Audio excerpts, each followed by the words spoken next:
opetella takaperin kuverkeikkaa. Ja pitää mennä kyykkyyn, lenkaa, käännetään ja takaisin. Sitten pitää opetella selänteen hyppy. No, se nyt on kaikki. Hui! Sitten pitää osata selkäpäkkäri. Ja se on nyt niinku maailman helpoin. Ja no mä en kovin tiedä, miten se voi oppia, mutta sitten voi opetella tätä. Tällaista. Sitten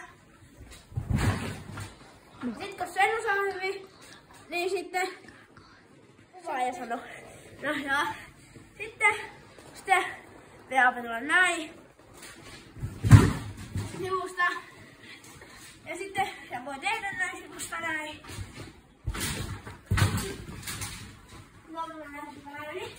Sitten rohkeasti yrittämään niin se näyttää tältä.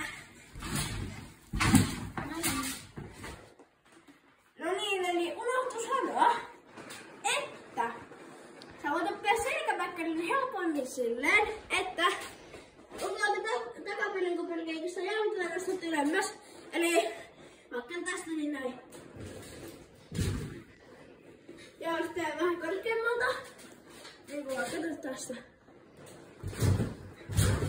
No, toi oli jo selkäpäkkäri. No sitten selkäpäkkärissä pitää osata ponnistaa niinku jaloilla silleen. Tälleen. Eli tätä voi hyödyntää. Ja sitten kun ton osaa, niin sitten selkäpäkkäri. Näin.